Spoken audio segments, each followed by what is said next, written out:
Hello friends, Radhe Radhe. आज मैं आपके साथ में शेयर कर रही हूँ चिड़ा चिड़ी की कहानी।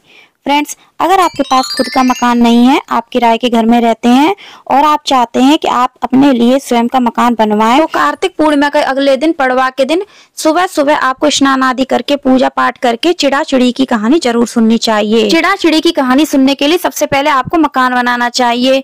फ्रेंड्स, यह मकान आपको अपने अनुसार बनाना चाहिए। जैसा भी आप अपना मकान बनवाना चाहते हैं भविष्य में, उसी तरह का आपको यह मकान बनाना चाहिए। आप अपने घर में कितने कमरे बनवाएंगे, उस हिसाब से आप इस घर में अपने कमरे बना सकते हैं। फ्रेंड्स, यह मकान आप अनाज से बना सकते हैं, गेरू से बना सकते हैं, खड़िया से बना सकते हैं, चावल के आटा के घोल से बना सकते हैं। इसके साथ ही आप हल्दी से बना सकते हैं, कुमकुम से बना सकते हैं।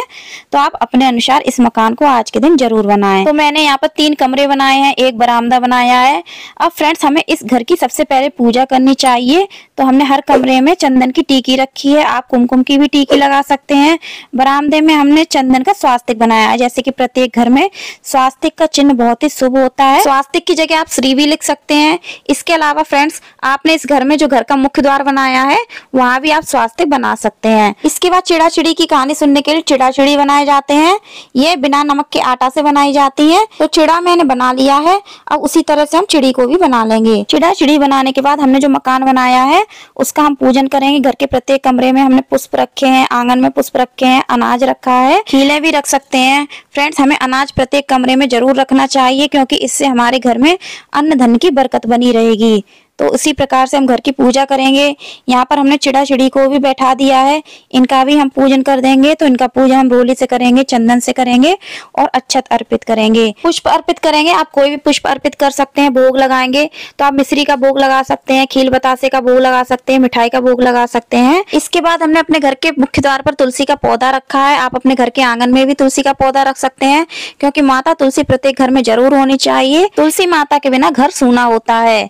इसके बाद हम अपने घर के प्रत्येक कमरे में दीपक सजाएंगे। जिस प्रकार से हम दीपावली के दिन दीपक सजाते हैं, उसी प्रकार से हम अपने घर को सुंदर तरीके से सजाएंगे। यहाँ हमने चिड़ा चिड़ी को वस्त्र के रूप में मौली भी अर्पित की है। इस प्रकार से हमने सुंदर तरीके से अपने घर को सजा दिया है। इसके बाद हमने अपने घर के मुख्य द्वार पर जो माता तुलसी का पौधा लगाया है, माता तुलसी की पूजा हम रोली से करेंगे, अक्षत से करेंगे। आप तिल भी अर्पित कर सकते हैं। पूजन करने के बाद हम माता तुलसी की आरती करेंगे। तो जो दीप प्रज्वलित किया है, उसी से हम माता तुलसी की आरती कर देंगे, चिड़ा चिड़ी की भी आरती कर देंगे। आरती हो जाने के बाद फ्रेंड्स, हम 1 कटोरी खिचड़ी निकालेंगे। आप ज्यादा भी निकाल सकते हैं और उस पर कुछ दक्षिणा रखेंगे। तो इसको हम आज के दिन निकालते हैं और इसको बाद में हम दान कर देते हैं। किसी गरीब को आप दान कर सकते हैं।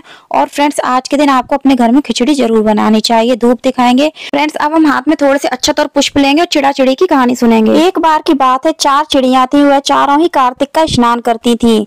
पड़वा के दिन उन्होंने सोचा कि खिचड़ी बनाते हैं। सभी ने मिलकर घी, चावल तथा दाल का जुगाड़ किया और खिचड़ी बनाई।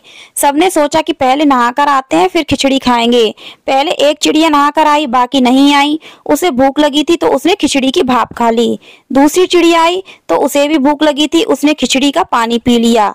तीसरी ने खिचड़ी खा ली तो चौथी ने खिचड़ी की खुरचन खा ली। खाने के बाद चारों मर गईं। जिस चिड़िया ने भाप खाई थी, वह राजा के घर राजकुमारी के रूप में पैदा हुई। जिस चिड़िया ने खिचड़ी का पानी पिया था, वह कुमार के घर पैदा हुई। जिसने खिचड़ी खाई, वह ब्राह्मण के घर में जन्म लेती है, और जिसने खुरचन खाई, वह हथनी के रूप में जन्म लेती है। कुमार की लड़की राजा के यहाँ दासी बन गई। ब्राह्मण की लड़की राजकुमारी की सहेली बनी। हथनी भी राजा के यहाँ आ गई। राजकुमारी बनी चिड़िया को पिछले जन्म की सभी बातें याद थी। राजकुमारी का विवाह हुआ तो उसने राजा से कहा, मैं अपने साथ इस दासी को और अपनी सहेली को भी ससुराल ले जाऊंगी। तो राजा ने कहा, ठीक है, ले जाना। राजकुमारी फिर भी नहीं गई। तो राजा ने पूछा, तब उसने कहा कि मेरे साथ इस हथनी को भी भेज दो। लेकिन हथनी जाने को उठी ही नहीं। तब राजकुमारी उसके कान में पिछले जन्म की सारी बातें कह देती है, जिसे सुनकर हथनी अब उठ जाती है।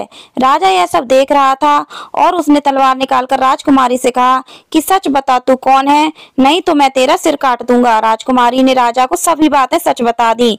पिछले जन्म की सभी बातें सुनकर राजा बोला कि यदि कार्तिक स्नान का इतना महत्व है तब हम भी जोड़े से कार्तिक नहाकर दान पुण्य करेंगे। इस प्रकार से कहानी संपन्न हो जाने के बाद हमारे हाथ में जो अक्षत और पुष्प हैं उनको हम चिड़ाचिड़ी के ऊपर अर्पित करेंगे, या फिर आप घर के प्रत्येक कमरे में भी अर्पित कर सकते हैं। इस प्रकार से कहानी सुनने के बाद अब हम चढ़ स्पर्श कर लेंगे। हमने जो मकान बनाया है उनके हम चढ़ स्पर्श कर लेंगे, चिड़ाचिड़ी के चढ़ स्पर्श कर लेंगे और हाथ जोड़ करके प्रार्थना कर लेंगे कि हमारा भी इसी प्रकार से मकान बने और जल्दी से जल्दी बने और हमारे घर में सुख समृद्धि धन समृद्धि सब बनी रहे। तो फ्रेंड्स, वीडियो आपको कैसी लगी कमेंट करके जरूर बताना। अच्छी लगी हो तो लाइक करना, ज्यादा से ज्यादा शेयर करना, चैनल को सब्सक्राइब करना, बेल आइकन को प्रेस करना और कमेंट में जय माता दी राधे राधे अवश्य लिखना। धन्यवाद।